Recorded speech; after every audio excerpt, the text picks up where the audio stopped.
নমস্কার, আপনারা দেখছেন আজকের আপডেট। জি বাংলা দর্শকদের জন্য একের পর এক বড় চমক নিয়ে হাজির হচ্ছে। গত কয়েক সপ্তাহে চ্যানেলের পক্ষ থেকে প্রকাশ করা হয়েছে একাধিক নতুন ধারাবাহিকের প্রোমো। আর এবার একই দিনে প্রকাশ্যে এলো আরও দুটি নতুন সিরিয়ালের প্রথম ঝলক। ফলে দর্শকদের মধ্যে তৈরি হয়েছে প্রবল কৌতূহল এবং আলোচনা। প্রথমে জি বাংলা নিয়ে আসে সতীপীঠ কালীঘাট ধারাবাহিকের প্রোমো। ধর্মীয় এবং আধ্যাত্মিক আবহে তৈরি এই ধারাবাহিক ইতিমধ্যেই দর্শকদের নজর কেড়েছে। এরপর প্রকাশ্যে আসে দুলারীর প্রথম ঝলক।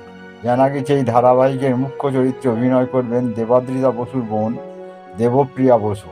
তবে এখানেই শেষ নয়, সম্প্রতি একই দিনে প্রকাশ্যে এসেছে আরও দুটি নতুন ধারাবাহিকের প্রোমো, ইচ্ছাধারী নাগকন্যা এবং বাঘিনী। চলুন প্রথমে কথা বলি ইচ্ছাধারী নাগকন্যা নিয়ে। প্রমোদে দেখা যায় একটি বিশালাকার সাপ নদীর গভীরে এগিয়ে যাচ্ছে।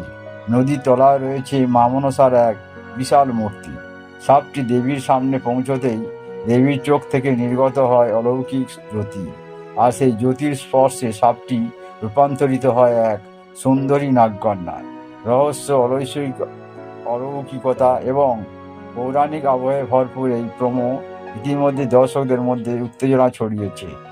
তবে এখনো পর্যন্ত প্রকাশ করা হয়নি এই নাগকন্যা চরিত্রে কে অভিনয় করবেন। অন্যদিকে বাঘিনী ধারাবাহিকের প্রোমোতেও রয়েছে এক অন্যরকম গল্প। প্রথম ঝলকে দেখা যায় সুন্দরবনের এক সাহসী গ্রাম্য নারীকে। কোলে সন্তান নিয়ে তিনি বনের মধ্যে মধু সংগ্রহ করছেন। হঠাৎই তার সামনে এসে দাঁড়ায় একটি রয়্যাল বেঙ্গল টাইগার, কিন্তু ভয় পাওয়ার বদলে তিনি হাতে থাকা মশাল নিয়ে এগিয়ে যান বাঘের দিকেই। এই অসাধারণ সাহসিকতার দৃশ্য দর্শকদের মুগ্ধ করেছে। এখানেও এখনো পর্যন্ত নায়িকার নাম প্রকাশ করা হয়নি। এখন দর্শকদের মনে সবচেয়ে বড় প্রশ্ন, একসঙ্গে চারটি নতুন ধারাবাহিকের প্রোমো প্রকাশ পেলেও সেগুলো সম্প্রচারিত হবে কবে? কোন ধারাবাহিকের জায়গায় আসবে এই নতুন সিরিয়ালগুলি? বর্তমানে কোনো জনপ্রিয় ধারাবাহিক কি শেষ হতে চলেছে, নাকি আলাদা আলাদা সময়ে ধাপে ধাপে সম্প্রচার করা হবে এই নতুন প্রজেক্টগুলো? সোশ্যাল মিডিয়া ইতিমধ্যেই এই বিষয় নিয়ে শুরু হয়েছে জোর আলোচনা। অনেক দর্শক আবার চাইছেন নতুন ধারাবাহিকগুলিতে জনপ্রিয় অভিনেত্রী অঙ্কিতা মল্লিক অথবা শ্বেতা ভট্টাচার্যকে দেখতে। তবে জি বাংলার পক্ষ থেকে এখনও পর্যন্ত সম্প্রচারের সময়সূচি কিংবা কাস্ট সম্পর্কে বিস্তারিত কিছু জানানো হয়নি।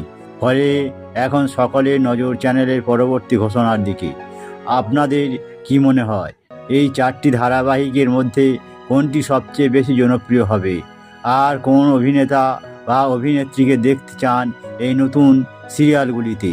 আপনার মতামত অবশ্যই কমেন্টে জানান। ভিডিওটি ভালো লাগলে লাইক করুন, শেয়ার করুন এবং আজকের আপডেট চ্যানেলটি সাবস্ক্রাইব করতে ভুলবেন না। ধন্যবাদ।